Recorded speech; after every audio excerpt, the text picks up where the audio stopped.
말씀을 보겠습니다. 데살로니가전서 5장 14절로 15절 말씀입니다. 데살로니가전서 5장 14절로 15절 말씀 우리 함께 읽겠습니다.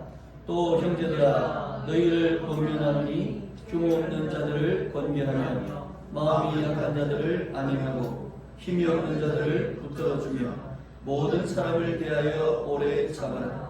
삼가 누가 누구에게든지 악으로 악을 갚지 말게 하고 오직 피차 대하든지 모든 사람을 대하든지 항상 선을 좇으라.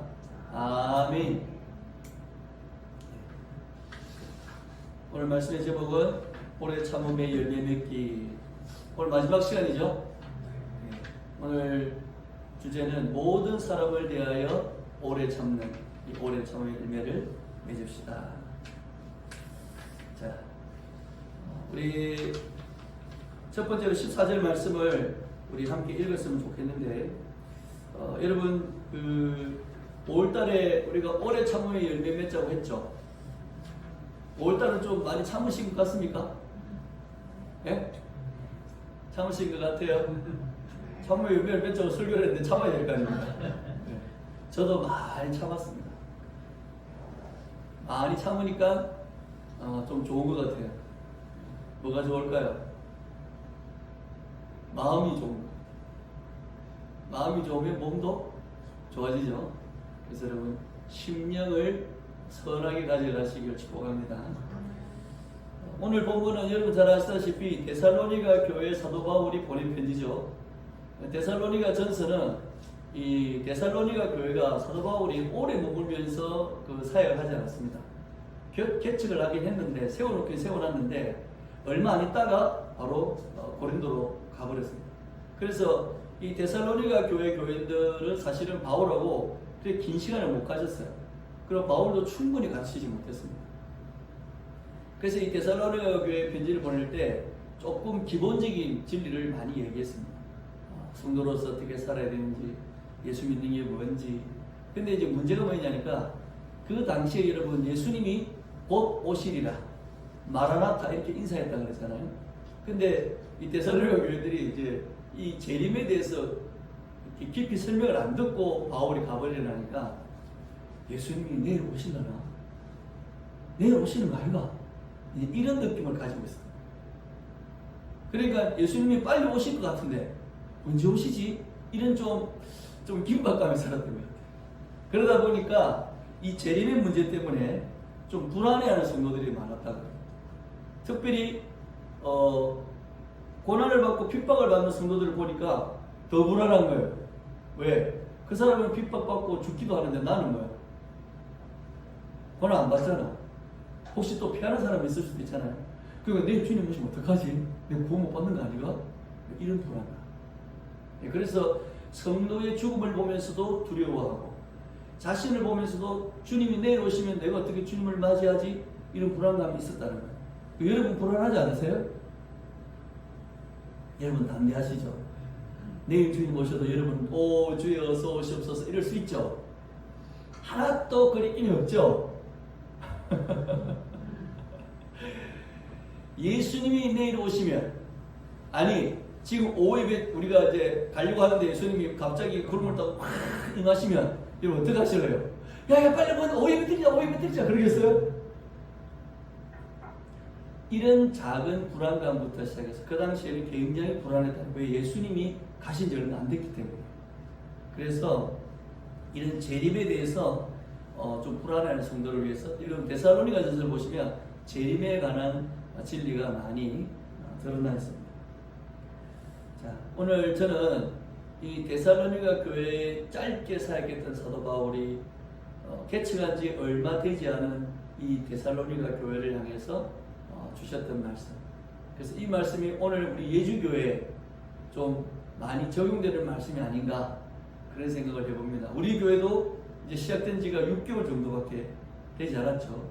그래서 6개월 정도밖에 되지 않은 성도들인데 우리는 워낙 베테랑이기 때문에 크게 문제는 없지만 그러나 예주교회에 이제 오시는 분들, 오게 될 분들을 우리가 맞이할 준비를 하면서 이 말씀을 함께 나눴으면 좋겠습니다.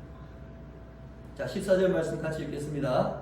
또 형제들아 너희를 권면하노니 규모 없는 자들을 권계하며 마음이 약한 자들을 안위하고 힘이 없는 자들을 붙들어주며 모든 사람을 대하여 오래 참으라. 아멘. 여기 보니까 세 가지 유형의 연약한 성도의 모습이 나옵니다. 첫째는 어떤 사람? 규모 없는 사람. 둘째는 마음이 약한 사람. 셋째는 힘이 없는 사람. 자, 근데 바울이 이들에게 어떻게 하라 그랬어요? 첫째는 권계하고, 마음이 약한 자는 안위하고, 힘이 없는 자는 붙들어주라. 그렇게 명령을 하고 있습니다.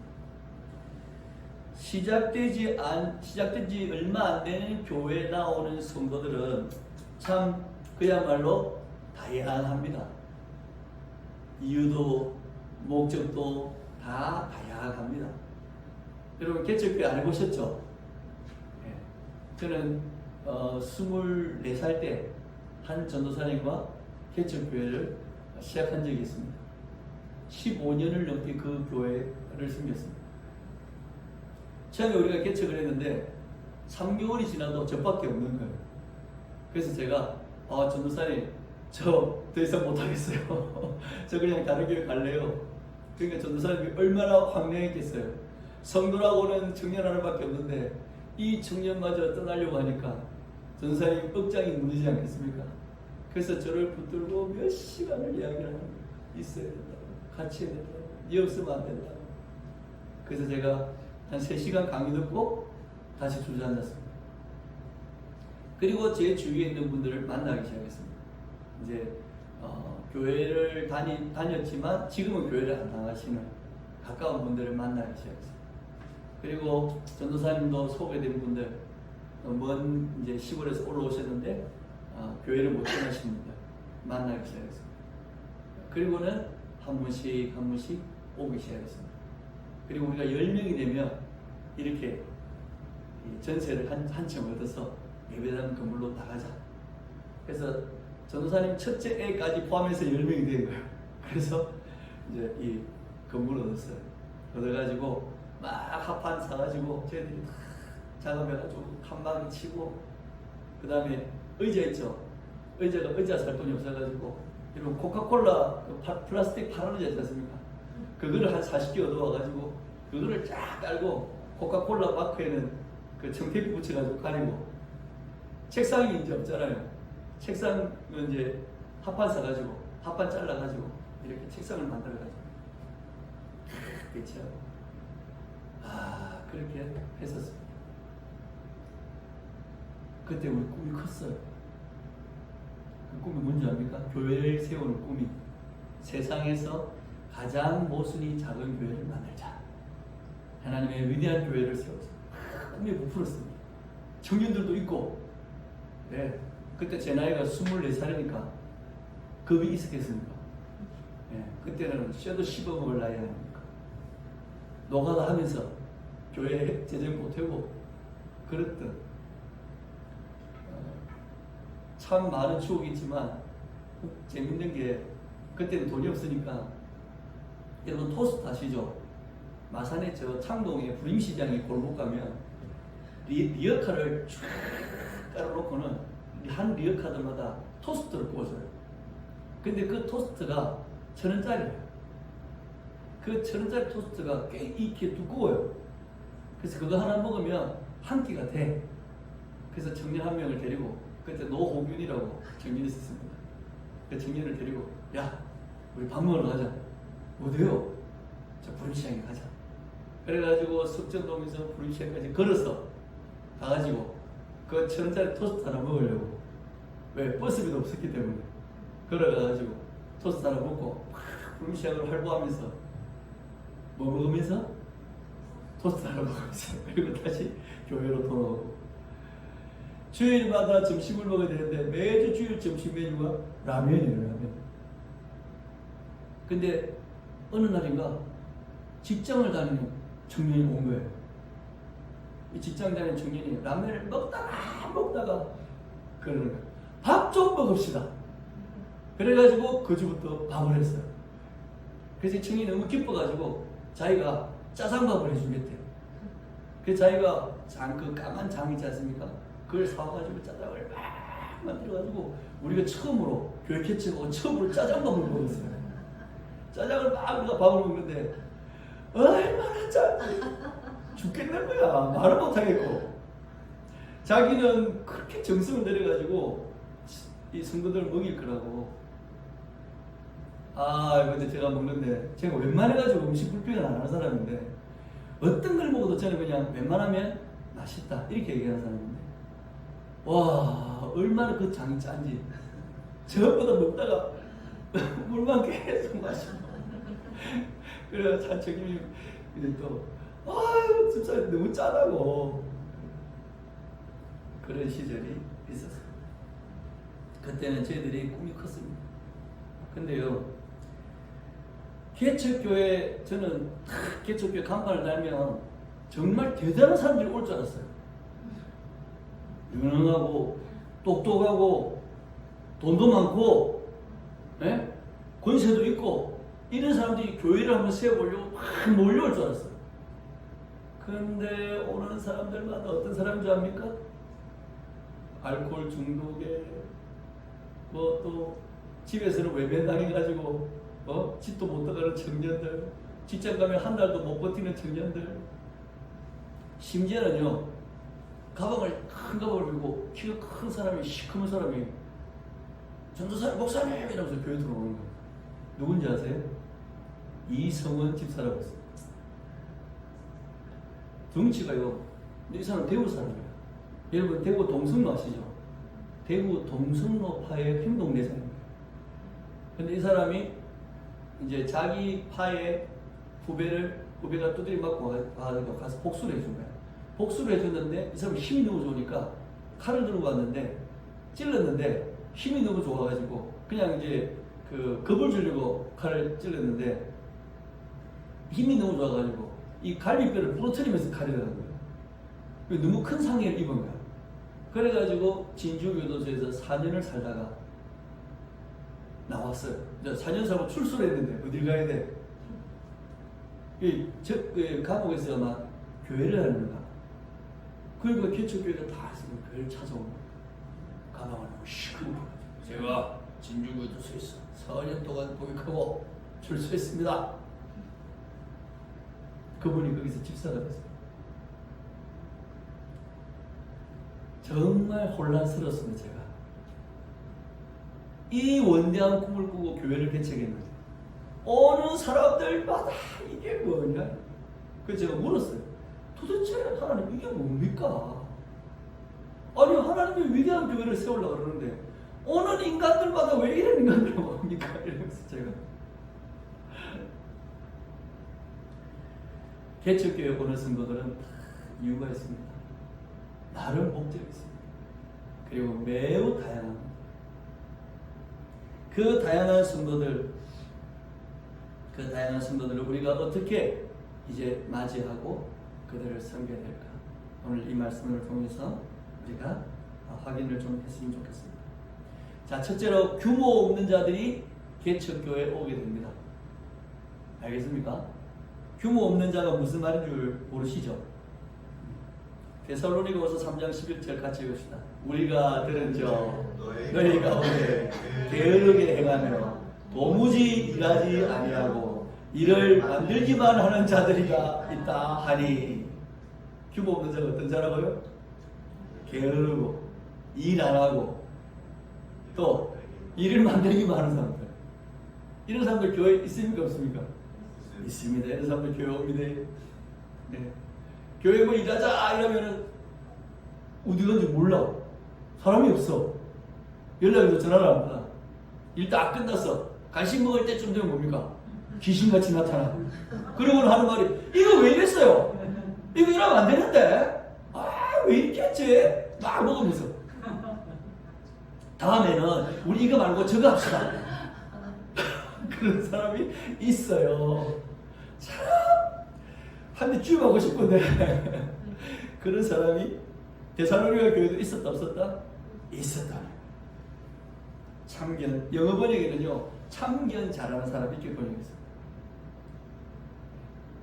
규모 없는 사람이 교회에 올 수 있습니다. 참견 잘하고 같이 하자 이러면 안 하고 와가지고 잔소리하고 뭐 먹고 뭐 받을 거 있으면 귀신같이 나타나가지고 아유 나는 발도 길지 나는 먹는 법도 많아 이렇게 먹고 이야 참 기가 막힌 사람이야 진짜. 근데 또 뭐 때가 되면 우린 뭐 크리스마스 때 추리 안 달아 추리 달자 그러면 뭡니까? 안 와 또 바쁘다고 다 달마나 와가지고 추리 꼬라지가 왜 이런다 이런 성도들을 바울은 어떻게 하라? 권계하라. 권계하라. 권계한다는 말이 뭐냐면 음악에 불러서 딱 책망하라. 니 그런 식으로 하지 마라. 그리고 함께 일할 때는 함께 일해야 된다. 이렇게 책망을 하라는 거예요. 자, 두 번째로 마음이 약한 사람들이 교회 옵니까 안 옵니까? 교회 옵니다. 확신이 없고 겁이 많고 그 당시 데살로니가는 박해를 많이 받는 교회였습니다. 실제로 박해를 많이 받았지만 잘 견뎠다고 바울이 칭찬까지 했었습니다. 자기 동족에게도 이방 동족에게도 박해를 받았지만 로마에 치하 있었기 때문에 로마의 정권에서도 박해를 받았습니다. 양 사이드로 박해를 받았습니다. 감옥에 가기도 하고 재산이 몰수되기도 하고 나그네로 버려지기도 하고 뭐 말도 못했습니다. 그러니까 교회에서 항상 뭡니까? 걱정하고 염려하고 고민하는 성도 교회에 있어요 없어요? 교회 보면 맨날 하는 말이 걱정거려요. 아이고 우리 자식이 우리 집이 직장이 내가 아픈데 그런 약한 사람들 있죠. 그런 사람들 어떻게 하라 했습니까? 어떻게 하라 했습니까? 안위하라 했습니다. 안위하라. 안위한다는 말이 무슨 말이냐면 위로의 말씀으로 말씀해 주라는 거예요. 그리고 내가 겪었던 경험 이렇게 겁나고 어려운 상황이지만 나는 말씀으로 이렇게 잘 견뎠다. 자기 경험을 비추어 설명하면서 마음을 안심시켜 주라는 거예요. 안위해 주라는 거예요. 여러분 개척교회는 마음 약한 사람들이 많이 옵니다. 기댈 데가 없습니까? 세상 사는 게 겁나는 거예요. 그런 사람들 불러놓고 니 그런 식으로 살면 안 돼. 내가 옛날에 살 때는 니 살 때보다 어려웠어. 그게 무슨 고난이야. 6.25 때 이런 얘기하면서 그렇게 하면 안 된다. 힘들지. 나도 그럴 때가 있었어. 근데 하나님이 이렇게 말씀하시고 위로하셔서 나도 잘 견뎌냈다. 너도 이길 수 있다. 힘내세요. 파이팅. 아니하는 교회가 되라는 거예요. 여러분 그렇게 하시기 바랍니다. 격려해주고. 자, 세 번째는 힘이 없는 자들이 개척교회에 옵니다. 여기서 힘이 없는 자들이란 말은 실제적으로 힘이 없는 사람입니다.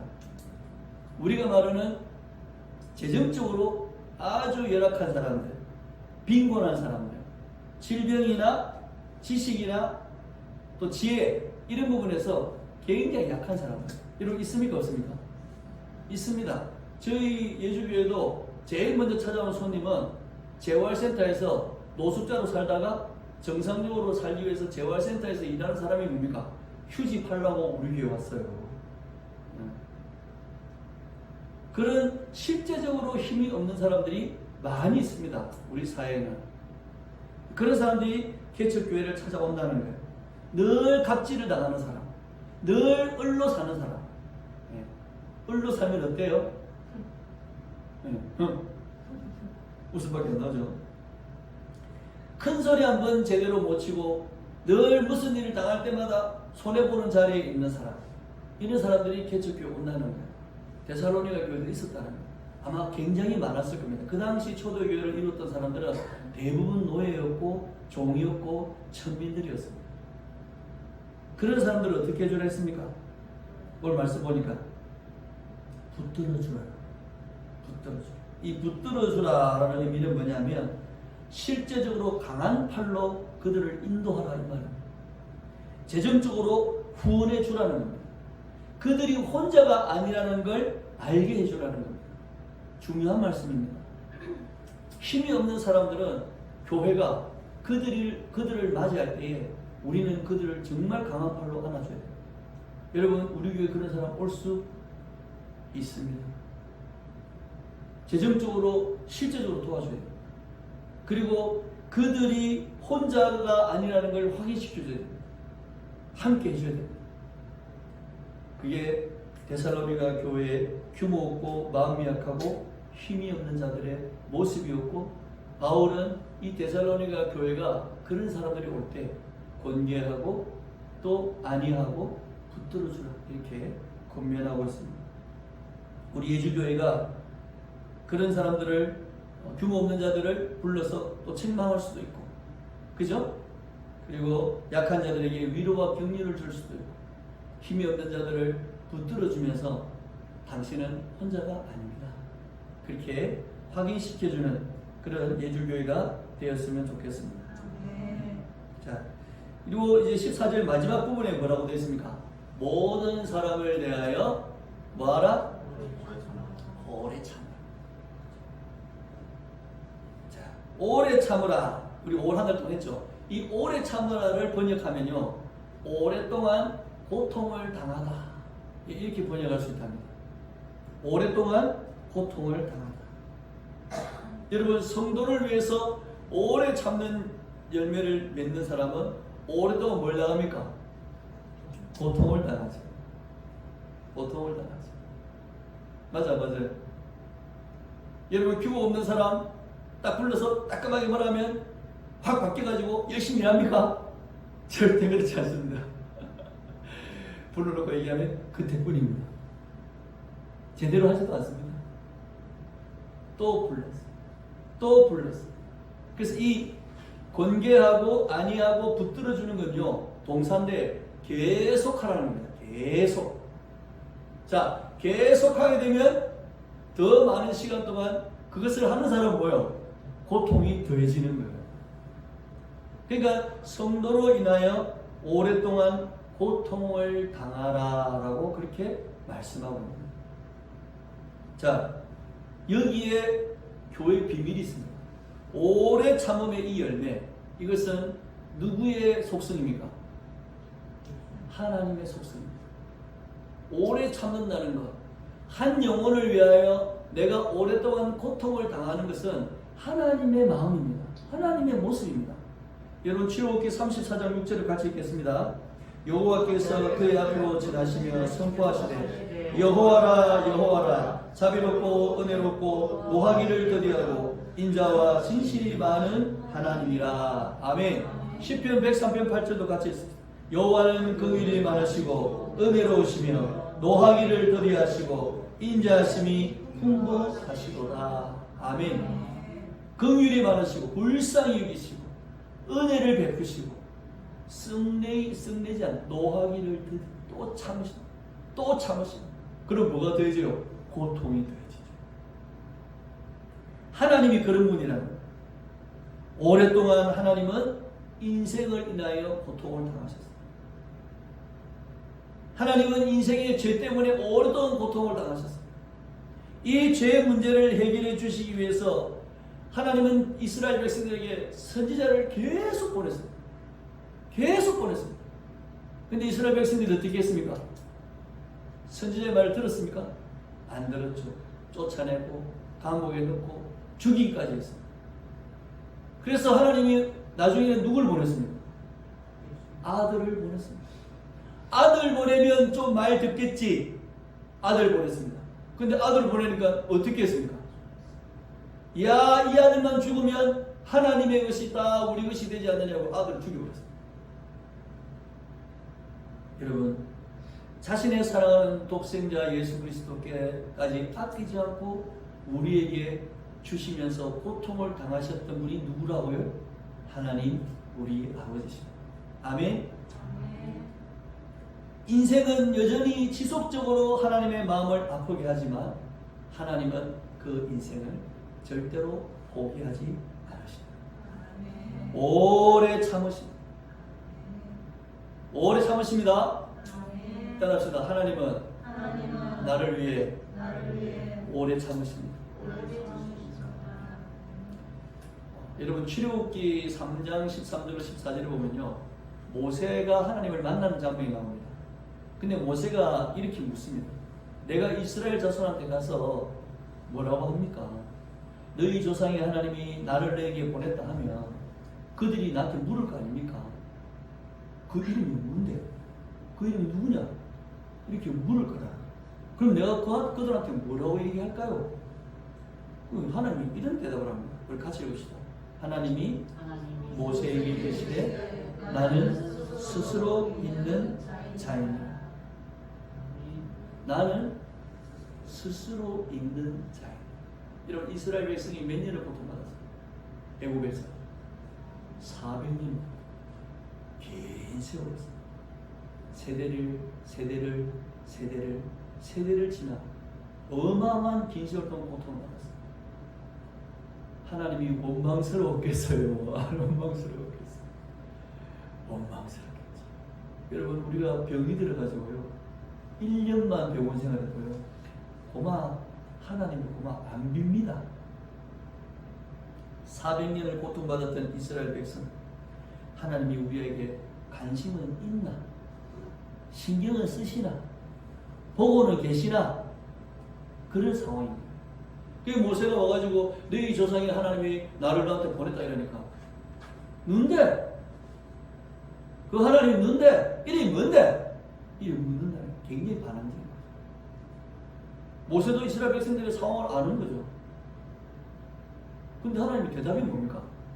나는 전능한 여호와라 하나님이라 이렇게 말씀 안 하시고 뭐라 그랬어요? 나는 스스로 있는 자입니다. 이게 무슨 말일까? 나는 스스로 있는 자. 하나님은 어제도 계시고 지금도 계시고 영원히 계시는 분입니다. 항상 계시는 분입니다. 이스라엘 백성들에게 주었던 가장 큰 위로의 말씀이 뭐냐? 나는 스스로 있는 자입니다. 이게 어떤 의미인지 아십니까? 나는 단 한순간도 너희의 하나님이기를 포기한 적이 없다. 이렇게 말씀합니다. 아멘? 나는 스스로 있다. 어제나 오늘이나 영원토록 나는 존재하는 사람, 존재하는 신이다. 누구를 위해서? 너를 위해서. 지금 여기 앉아있는 여러분, 당신 한 사람 한 사람을 위해서 하나님 말씀하십니다. 나는 스스로 있는 자니라. 나는 너희의 하나님이기를 포기한 적이 단 한 번도, 단 한순간도 없다. 이렇게 말씀합니다. 이게 오래 참으심의 속성을 가지신 하나님의 대답인 거죠. 여러분, 우리가 성령으로요, 이 개척교회에 나오는 성도들에게 오래 참음의 열매를 이 하나님의 마음으로 맺어가기 시작하잖아요. 그러면요, 그 오래 참음의 열매의 혜택을 받는 이 예주교회에 나오는 성도들이 뭘 느끼는 줄 아세요? 결론적으로 뭘 느끼는 줄 아세요? 아, 나를 이 집사님이 포기하지 않으셨구나. 아, 우리 목사님이 나를 포기하지 않으셨구나. 이걸 느낀다는 거예요. 문제 있는 성도 교회 많습니다. 사고 치는 성도 교회 많습니다. 목사한테 큰 소리 치고 목사한테 뭐라는 성도 많이 있습니다. 근데 목사가 그럴 때마다 뭡니까? 죽일 놈, 살릴 놈, 나쁜 놈, 좋은 놈. 이러면 성도들은 뭘 느끼냐면, 아, 저 목사는 나를 포기했구나. 이렇게 느낀다. 근데 요거 해도 아유, 죄송합니다. 네? 설교가 왜 그래요? 열심히 노력하겠습니다. 어떤 한경지 목사님 아시죠? 유명한 목사님 일화가 있는데, 어떤 집사가 A4 용지 2장을 가져왔더래요. 그 뭐라고 전하냐니까? 한경지 목사의 문제점 이래가지고 A4 2장을 꽉 채워왔더래요. 그리고 한경지 목사한테 딱 내면서, 목사님 이거 보십시오. 제가 지금까지 목사님 보면서 느낀 겁니다. 목사님 그걸 쫙 읽었대요. 그럼 어떻게 됩니까? 책상을 막 치면서, 어대 집사가 말이야, 네가 뭔데 어떤 목사 죽고 싶다. 니는 죄 없나? 이렇게 나와야 되는데, 황영희 목사님 뭐라 하니까, 아휴, 너무 잘 보셨네요. 앞으로 이거 제가 다 고치도록 노력하겠습니다. 그 황병준 목사님, 그렇게 존경받는 목사님이 일개 집사가 와가지고 A4 2장 들고 막 소리 지르니까 고치도록 하겠습니다. 그 성도가 뭘 느꼈을까요? 아, 겸손하다? 아, 참 목사답다? 아닙니다. 아, 이 목사는 나를 끝까지 포기 안 하겠구나. 이걸 느껴요. 여러분, 이창호 목사가 그런 목사가 되게 기도하셔야 됩니다. 여러분도 그런 성도가 되어야 됩니다. 이 개척교회에 나오는 성도들 문제 많고 약하고 어디 갈 데 없고 기댈 데 없는 성도들 왔을 때 그 성도들이 여러분을 보고 느끼는 게, 야, 이 교회는 다른 교회는 내를 다 포기해도 이 예조교회는 내를 포기 안 하겠구나. 이 확신이 들게끔 저와 여러분이 이 오래 참음의 열매를 맺어야 될 줄 믿습니다. 자, 그리고 15절에 이렇게 말씀합니다. 우리 같이 읽읍시다. 삼가 누가 누구에게든지 악을 갚지 말고 오직 피차 대하든지 모든 사람을 대하든지 항상 선을 쫓으시오. 아멘. 이제 사도 바울은 오래 참음의 열매를 맺어가는 성도들에게 이 오래 참음의 열매를 맺는 성도의 이 성숙도를 결론적으로 말하고 있습니다. 그 첫 번째가 뭐냐니까 뭐예요? 복수하지 않는 것. 여러분, 교회 다니면 억울한 일이 있습니다. 부당한 일 당합니다. 잘못된 일이 당합니다. 그것도 곁에 있는 성도를 통해서. 맞습니까? 맞습니까? 자, 그럴 때 성도에게 일어나는 마음이 첫 번째가 뭐예요? 악을 악으로 갚으려는 마음이죠. 복수하려는 마음이죠. 우리가 복수하려는 마음은요, 데살로니가 당시 성도들이 가졌던 복수하는 마음에 비하면 아무것도 아닙니다. 왜? 그들은 실제 재산을 잃었습니다. 부당하게 대우받았고 법적으로 보호받지 못했습니다. 감옥에 갇혔고 매를 맞았고 쫓겨다녔습니다. 자기의 형제 자매들이 자기 보는 앞에서 고난을 당했습니다. 박해를 받았습니다. 그러면 그들의 마음에 복수심이 일어날까요? 안 일어날까요? 일어납니다. 근데 사도 바울이 복수를 금지시켰습니다. 이건 초대교회의 아주 중요한 불문율이었다고 해요. 복수를 금했습니다. 베드로도 그렇게 얘기했습니다. 악으로 악을 갚지 마. 로마서에 보니까 사도 바울이 이렇게 얘기했습니다. 아무에게도 악을 갚지 말고 모든 사람 앞에서 선한 일을 도모하라. 할 수 있거든요. 너희로서는 모든 사람과 더불어 뭐하라? 화목하라. 내 사랑하는 자들아, 너희가 원수를 친히 갚지 마라. 원수 갚는 거 누구한테 맡기라 그랬어요? 하나님께 맡기라. 그리고는 여러분, 내 원수가 주이거든 어떻게 하고? 먹이고 목마르거든 마시게 하고, 그리함으로 그들의 머리에 뭘 얹으라고? 수풀을 얹으라고 했어요. 악에게 지지 말고 서로 악을 이기라고 했어요. 여러분, 오래 참는 열매를 맺어갈 수 있는 성도는 훈련되어야 여기까지 갈 수 있습니다. 안 그러면요, 여기까지 못 갑니다. 못 간다니까. 그래서 여러분, 우리가 하나님 앞에 데살로니가 성도들이 겪었던 이 억울하고 부당한 생명과 재산상의 손해, 이런 것들 앞에서 자기들은 복수하기 원했습니다. 그러나 사도 바울은 하지 말아라 했습니다. 로마 교회도 하지 말아라 했습니다. 하나님께 맡기라 했습니다. 그리고 우리는 뭘 쫓아야 된다? 선을 쫓아야 되고 선으로 모든 것을 추구해야 된다. 그렇게 결론적으로 말하고 있습니다. 모든 것에 선한 일을 도모하라고 했습니다. 쉬울까요? 어려울까요? 어렵습니다. 여러분, 저한테 어떤 분이 그러더라고요. 한국에 오니까 기독교 문화가 없다 그러더라고요. 기독교 문화가. 여러분, 우리 기독교 문화가 없을까요? 있습니다. 찬양의 문화 있죠. 구제의 문화 있죠. 그 다음에 뭐 부활절, 성탄절, 절기 지키는 문화 있죠. 이건 교회 안에서만 문화죠. 교회 밖에서의 교회 문화가 뭐가 있냐는 거예요. 저도 가만히 생각하니까 별로 없는 것 같아요. 교회 밖에서 이 사람이 정말 그리스도인이고 그리스도의 영광과 진리가 우리 가운데 나타나는구나 하는 것을 문화로 우리가 느낄 수 있어요? 그런 거 없습니다. 오늘 이 말씀이 뭐냐? 선한 것을 쫓고 선을 추구하는 것. 복수하지 않고 선을 추구하는 것. 모든 일. 이게 기독교 문화가 되어야 됩니다. 왜? 기본적으로 세상의 문화는 뭡니까? 한 대 맞으면 몇 대 때려야 돼요? 에? 2대? 진짜 좀 착하시네. 김재현 선생님 한 대 맞으면 몇 대 때려야 돼요? 맞아, 죽을 때까지. 절대 기억하지 못하게. 에? 감히 눈도 못 뜨게 눈 깔어. 요까지 패야 됩니다. 이게 세상의 논리입니다. 근데 사도 바울은 선을 따르라 했습니다. 복수하지 마라.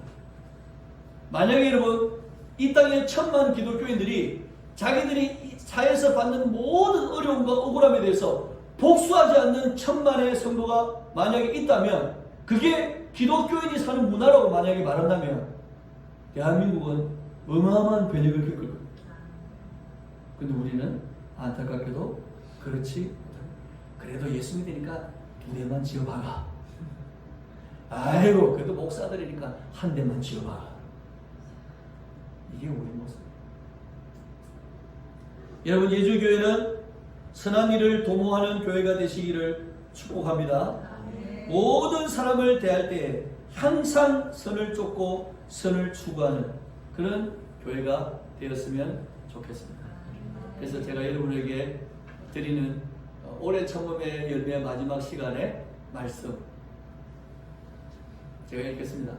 사랑하는 예주교회 성도 여러분, 하나님이 우리 개척교회에 보내주시는 성도들은 규모도 없고 힘도 없고 마음도 약하고 재력도 없고 유식하거나 유능하지 않을 수 없습니다. 그러나 오늘 말씀처럼 각각의 성도들의 눈높이에 맞추어서 권면하고 위로하고 도와주는 교회가 됩시다. 그리고 모든 성도들에게 오래 참는 성령의 열매를 맺어 갑시다. 복수는 하나님께 맡기고 모든 사람에 대해 선을 추구합시다. 그런 예주교회가 되시기를 예수님의 이름으로 축복합니다.